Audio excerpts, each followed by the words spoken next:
بسم الله الرحمن الرحيم.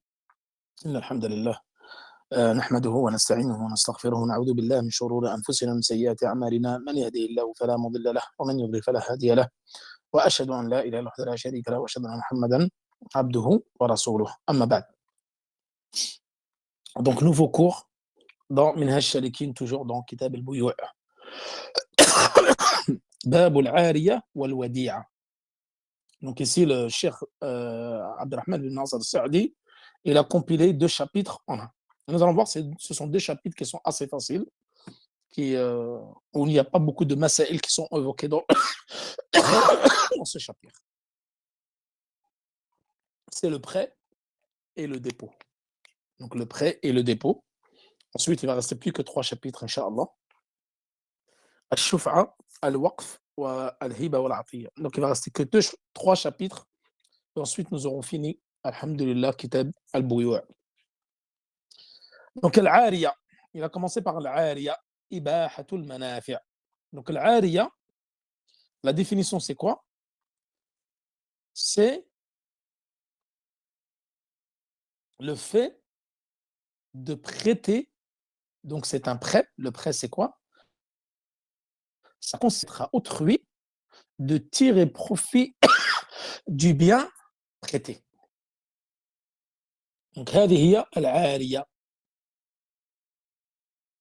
Donc العارية إباحة نفع عين تبقى بعد استيفائه. Donc c'est le fait de pouvoir prêter un bien à quelqu'un pour qu'il puisse en tirer un profit. Et quel est son jugement dans la sunna? Donc le prêt est recommandé, vu qu'il constitue une bienfaisance et une faveur. Le prophète sallallahu alayhi wa sallam, il a dit, toute faveur est une aumône. Kullu ma'roufin sadaqa. Kullu ma'roufin sadaqa. Et donc son jugement est qu'elle soit recommandée. Et les preuves dans le Coran, il a dit وَيَمْنَعُونَ الْمَاعُونَ. Surat al-Ma'oun que nous avons déjà expliqué dans le Coran, en tafsir. Ibn Abbas, Ibn Mas'ud, concernant al-Ma'oun, ils ont dit ici c'est le qidr, wal mizan, wal dalu. Ibn Abbas, il dit c'est mata' al-bayt. C'est-à-dire que les gens qui interdisent, qui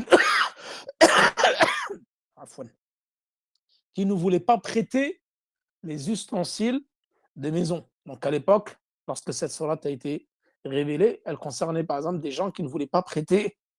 Et Ibn Abbas, il disait c'est quoi al-ma'oun? C'est tout ce qui est utile à la maison.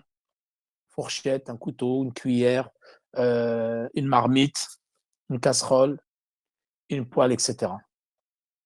Donc tout ce qui est important pour pouvoir cuisiner, les ustensiles pour pouvoir cuisiner. Et il dit ça concerne également aussi al-qidr, la marmite, le seau, la corde, etc.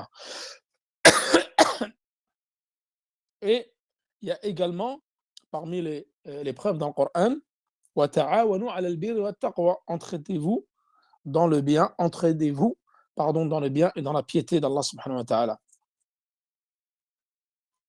Et dans la sunna, hadith Anas, donc le hadith qui a été rapporté par Muslim, Anas ibn Malik, qui dit أن النبي صلى الله عليه وسلم استعار فرسا لأبي طلحة. Le prophète sallallahu alayhi wa sallam a emprunté un cheval appartenant à Abi Talha. Le prophète sallallahu alayhi wa sallam avait emprunté cet animal-là. Donc nous allons voir qu'on peut prêter tout type de choses et emprunter tout type de choses. Wal ijma', donc le consensus des savants, a été rapporté par l'imam al-Nawawi wa Ibn Qudama sur la permission donc de prêter et d'emprunter. Donc par rapport à celui qui demande, par exemple je vais te dire prête-moi un livre, prête-moi une casserole, prête-moi ta voiture, jaiz, ceci est permis. Amma binisba lil mu'ir mustahabba. Et celui qui prête, elle est recommandée car c'est une sadaqa lorsque tu prêtes une chose. Par exemple, tu prêtes de l'argent, tu prêtes un livre, une voiture, n'importe quoi. Mais bien sûr, à des gens dont tu sais qu'ils sont solvables et qui sont capables de te le rendre. وقال الله سبحانه وتعالى الآية وتعاونوا على البر والتقوى. Entraidez-vous dans le bien et la piété. Donc, qu'est-ce qu'on prête? Maintenant, c'est un contrat, le prêt, à savoir, c'est un contrat, donc ici, à titre gratuit. Et ce n'est pas un contrat contre, qui est contraignant. ليس بعقد لازم ولكن عقد جائز. C'est-à-dire celui qui veut prêter et celui qui a emprunté, à tout moment, ils peuvent annuler le contrat qui est entre eux. Si tu n'as plus envie de prêter, et toi, si tu n'as plus envie d'emprunter, tu peux rendre l'objet, il n'y a aucun problème. Donc ça, c'est un contrat qu'on appelle à titre gratuit. Le prêt, tel que le don, le testament, etc., comme nous allons voir, la atiyya, le hiba, ça, nous allons voir dans le dernier cours, Inch'Allah, dimanche. Et nous avons vu qu'il y avait des contrats, donc ils étaient contraignants, et des contrats qui étaient permis. C'est-à-dire que tu peux l'annuler à tout moment. Et il y avait un contrat qui était contrevenant, qui était contraignant, pardon, d'un côté et permis de l'autre et vice-versa. Donc ce prêt-là, euh, qu'est-ce qu'on peut prêter? Donc la règle, c'est que tout peut se prêter, donc ce qui se vend peut se prêter. Et ils ont, ici, les juristes, émis certaines conditions. Par exemple, on ne prête pas des livres d'innovateurs. On ne prête pas des choses interdites, puisque celui qui va les utiliser va ramasser des péchés. Donc, on ne prête pas, par exemple, un appartement à des gens non mariés, car tu sais qu'il va avoir, il va avoir des péchés qui vont être faits dans cet appartement. On ne prête pas des choses dont tu sais que la personne qui va emprunter ces choses-là va en faire du haram. Donc ça, c'est interdit. Également, dans les livres de jurisprudence, ils évoquent le cas, par exemple, à l'époque, il y avait des esclaves. Ils disent on ne prête pas un esclave musulman à un mécréant. Les musulmans. C'est le fait de rabaisser l'islam par rapport à cette personne non croyante. Et on ne prête pas un gibier à quelqu'un qui est en état de sacralisation, car c'est interdit pour lui de chasser le gibier. Donc, il y a quelques exceptions concernant cela. Donc, les biens permis, qui sont à la base permis, peuvent être prêtés. Et ceux qui sont interdits ne peuvent pas être prêtés. Donc, le bétail peut être prêté, comme le professeur a emprunté. Tu peux prêter un cheval, un âne, tu peux prêter une voiture, tu peux prêter ta maison, tu peux prêter des vêtements, des livres, etc. Et la personne te rend la même, ou de l'argent, ou autre. Donc, lorsque tu prêtes ce bien-là, donc ce bien-là devient ta propriété. Et il t'incombe, bien sûr, qu'après utilisation, tu dois rendre la même chose que tu as emprunté. Et si, par exemple, cette chose-là venait à être détériorée, perdue, cassée, volée, et tu ne peux pas retrouver la même chose. Tu as prêté un livre qui est rare, qui est introuvable dans le marché. Alors, qu'est-ce que tu fais? Tu vas, tu es obligé de racheter le livre. Euh, si tu n'as pas trouvé le même livre, alors tu es obligé de donner l'équivalent en argent. Ensuite, il est interdit de conditionner le prêt par un profit. Ça, nous l'avons déjà vu dans des cours précédents. C'est-à-dire, je te prête mon vélo, je te prête ma voiture, je te prête un livre, je te prête 1000 euros, mais tu dois me rendre 1000 euros et un cadeau avec. Tu dois me rendre tel objet que tu m'as emprunté, mais tu me rajoutes quelque chose. Non, ceci est de l'usure, ceci est interdit. Donc, tu ne dois pas conditionner le prêt par un profit. Et si tu veux rendre mieux, comme nous l'avons déjà vu, ceci est permis. Il n'y a pas de mal à rendre quelque chose qui est mieux que ce que tu as emprunté.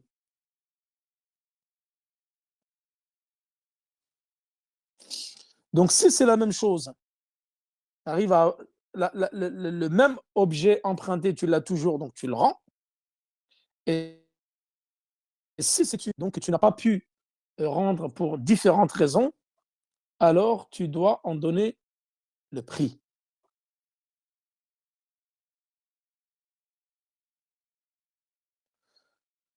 Donc voilà concernant euh, ce qui est permis d'emprunter et de prêter.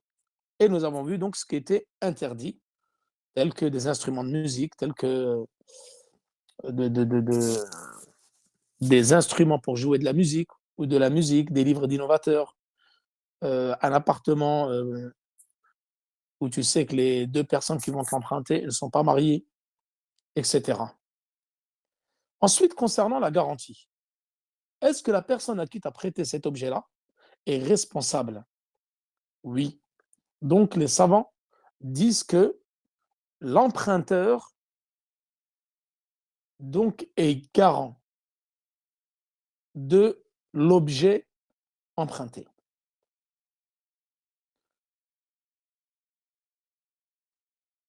Donc, toi, tu as emprunté un livre, tu as emprunté une voiture, tu as emprunté n'importe quoi, tu dois le rendre en parfaite condition. Si il s'est avéré que l'objet a été détérioré ou autre, que ce soit par négligence de ta part ou autre, tu dois le restituer tel quel. Et si tu ne peux pas le restituer, alors tu en donnes le prix. Et si tu as fait preuve de négligence, ça, min bab aoula, comme ils disent, donc ça, à première vue, est encore plus garant et tu as la responsabilité de restituer l'objet. Ensuite,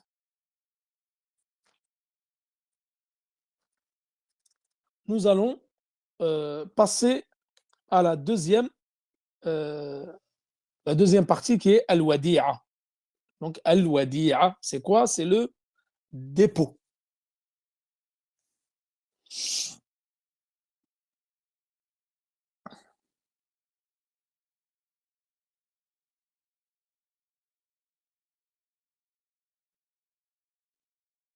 Le dépôt, c'est-à-dire c'est le fait de donner une chose, que ce soit de l'argent, des objets de valeur, à quelqu'un pour qu'il puisse les garder en lui sûr en notre place parce que, ou pour une quelconque raison. Donc là, par exemple, je vais entreprendre un voyage, j'ai une grosse somme d'argent chez moi, j'ai de l'or, etc. J'ai peur d'être cambriolé. Alors, je vais aller voir quelqu'un de confiance et je vais lui confier ce dépôt. Donc, nous allons voir que le dépôt, ici, est, est une chose qui est confirmée donc, dans le Coran et dans la Sunna et le consensus. Le Coran, Inna Allah ya'murukum an tu'addu al-amanati ila ahliha. Surat An-Nisa, verset 58, Allah subhanahu wa ta'ala vous ordonne de restituer les dépôts à leur ayant droit. يقوله تعالى وتعاونوا على البر والتقوى. Entraidez-vous dans le bien et dans la piété. Donc, on t'a déposé une chose, tu dois la restituer. Et celui qui te demande de déposer ses affaires, c'est bien, ça fait partie du ta'awun ala al-birri wa taqwa. Ça fait partie de l'entraide dans le bien et la piété.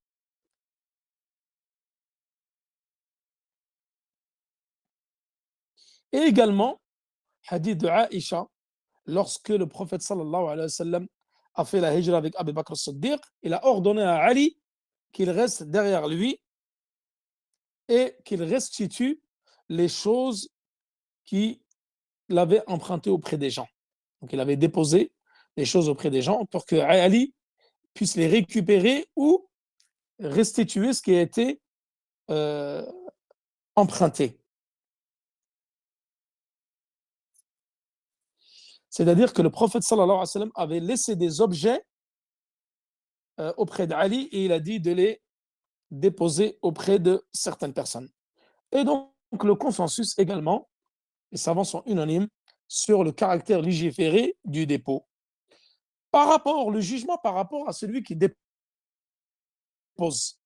c'est donc celui qui dépose, aïe al-muwaddi'. Donc c'est permis. Donc toi, il est permis pour toi de déposer donc cet argent-là. Mais pour celui qui reçoit, qui s'engage à conserver ce bien-là, c'est mustahab, c'est recommandé. C'est bien de recevoir les biens d'autrui parce que tu participes à une bonne action. C'est recommandant dans l'islam parce que ça fait partie de l'entraide dans le bien et dans la piété. Et elle a 4 piliers. Premièrement, al-muwaddi'. Al-muwaddi', c'est celui qui vient poser le dépôt. Al-muwadda', c'est celui à qui on confie le dépôt. Wal-wadi'a, c'est l'objet déposé. Et sira, c'est la façon dont tu vas dire comment tu vas déposer cet objet-là. Donc, tout départ, pour qu'elle soit, elle doit être conditionnée pour qu'elle soit valable. Conditionnée, les savants donnent plusieurs conditions. Le fait de ta'yin al-mal al-muwadda'. Ta'yin al-mal, c'est le fait de caractériser la somme d'argent ou l'objet que tu vas déposer. Et que la personne qui le reçoit, donc, doit être, doit donc faire, comment dire ça, doit agréer cela, ou doit accepter cela sans qu'il y ait une contrainte. Donc, les deux, toi, tu fais ça de façon non pas contraignante, c'est-à-dire que toi, tu es content de déposer cet argent-là sans aucune contrainte, et celui qui reçoit le dépôt donc ne reçoit pas de contrainte, c'est-à-dire qu'il accepte sans contrainte, les deux. Et que tu dois donner cette chose-là, donc al-wadi'a, le dépôt, à une personne qui est pubère. Tu ne peux pas donner un dépôt à un enfant. L'enfant, il va la perdre ou il va l'égarer ou autre. Donc, tu dois la donner à une personne qui est pubère et qui est douée de raison et qui sait préserver les dépôts. Tu ne vas pas la donner à un fou ou quelqu'un que tu vas lui dire va me déposer 10 000 euros dans ton truc, il va la laisser sur le devant du tableau de bord, ou il va la laisser sur le siège passager avec la voiture ouverte. Le premier arrivé va la voler. Non, ça, c'est une personne qui n'est pas rachid, qui n'a pas conscience de l'importance et de la valeur des choses. Et que cet objet-là que tu donnes à déposer doit être un objet, bien sûr, permis. Ce ne doit pas être une chose interdite. Et là, contrairement à al-i'ara, la chose qu'on prête, le dépôt, c'est que la personne chez qui tu as déposé, si il n'a pas transgressé ou n'a pas été négligent, il n'est pas responsable. Cette personne-là n'est pas responsable. Et ça, c'est des choses qui arrivent. Par exemple, je te donne 10 000 euros. Je vais voyager, je pars en Umrah, je pars au pèlerinage, je pars au pays l'été pour les vacances. J'ai peur des cambriolages, comme il y en a beaucoup en France. J'ai 20 000 euros en liquide, j'ai 1 kilo d'or, je veux les déposer chez toi. Toi, tu vas les mettre dans un endroit sûr. Donc toi, tu n'as pas envie de les mettre à la banque. Tu vas les mettre dans un endroit sûr, comme toi, où tu mets dans un coffre-fort tes propres objets de valeur. Tu as de l'argent cash, tu as des diamants, tu as de l'or, tu as des montres de valeur, tu vas les mettre dans un coffre chez toi, caché à l'abri des regards, que les cambrioleurs ne peuvent pas trouver facilement, avec un code. Donc toi, si tu l'as mis dans ce coffre-là, donc tu n'as pas transgressé, tu n'as pas été négligent, et qu'un beau jour, cet argent-là a la rue, et tu sais que personne n'a pu le voler dans la maison où tu te trouves. Il a disparu. Par je ne sais quelle raison. Ici, tu n'es pas garant. Les savants, ils disent ici, tu n'es pas garant à partir du moment que tu n'as pas transgressé ni été négligent. Mais si je te donne 10 000 euros, ou une montre Rolex qui vaut 100 000 euros, ou de l'or, et toi, tu vas les laisser sur le devant de ta voiture, ou toi, tu vas les laisser sur la table de la cuisine, n'importe qui rentre va les voir. Donc, ça va être évident ou tu vas les laisser dans ta voiture avec la fenêtre ouverte côté passager ou avec la portière ouverte. Forcément, là, ça va être sujet au vol. Donc là, tu dois rembourser s'il y a vol. Si tu les mets dans un coffre et ils ont disparu, tu ne garantis pas cela. Par exemple, je te donne 10 000 euros, je te dis de me les ramener ici à Médine. Et toi, cet argent-là, tu l'as caché bien comme il faut dans ton pantalon, tu ne l'as pas oublié, tu as été vigilant. Mais, Addarallah, cet argent-là, il a disparu. Il a disparu pendant que tu dormais, il y a quelqu'un qui est venu te voler, tu n'as pas senti, là, tu n'es pas garant.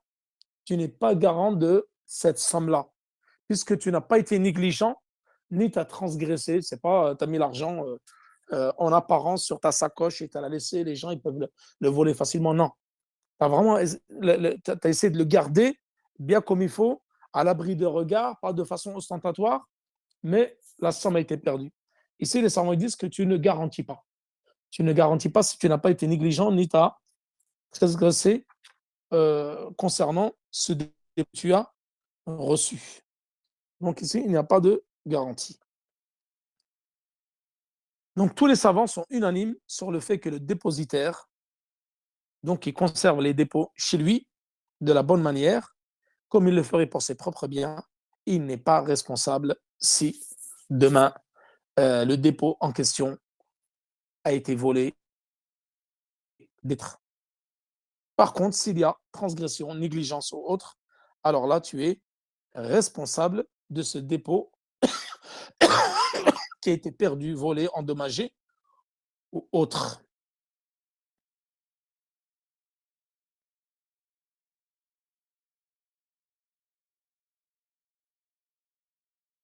Ensuite, et nous finirons par ceci, Inch'Allah, ils évoquent une mas'ala, les savants, ils évoquent une mas'ala où, par exemple, si tu as peur, on t'a confié une somme d'argent et toi, tu es quelqu'un de confiance.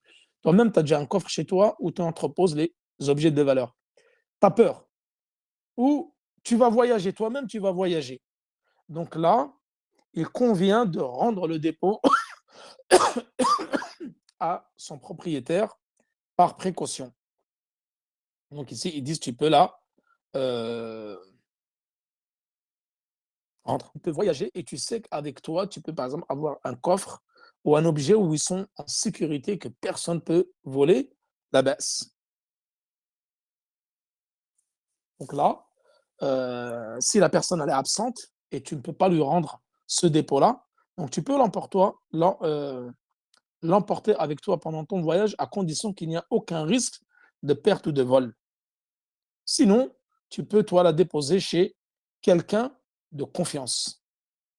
Donc, tu la donnes à une autre personne de confiance qui peut te la garder. Par exemple, tu la donnes chez tes parents, chez tes proches parents, etc.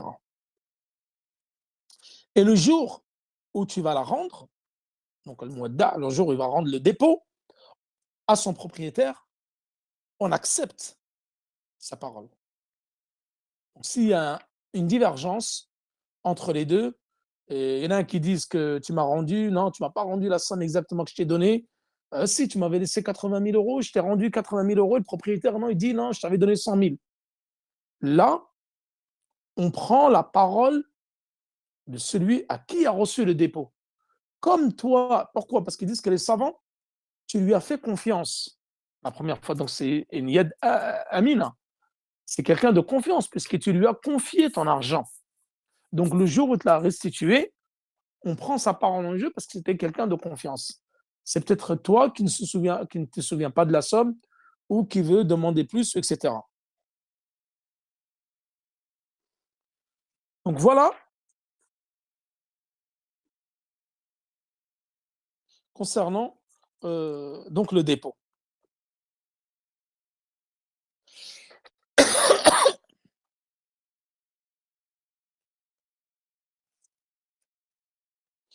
Voilà donc concernant ce cours, nous l'avons fini et demain, je vous donne rendez-vous, Inch'Allah, pour Al-Aqid al-Wasitiyya. Donc je ne sais pas si demain je pourrais faire 2 cours de suite le soir même, parce que j'ai un autre cours avec un groupe, Arba'in Naouya, donc ça me fera 3 cours dans la même soirée. Donc peut-être que demain, il n'y aura pas Al-Aqid Shalikin. On le fera samedi, Inch'Allah. Demain, il y aura juste Aqid al-Wasitiyya, Inch'Allah. Et samedi, il y aura l'Usul min al-Usul et puis منها الشريكين وصلى الله على نبينا محمد وعلى آله وصحبه وسلم والله تعالى أعلى وأعلم والسلام عليكم ورحمة الله وبركاته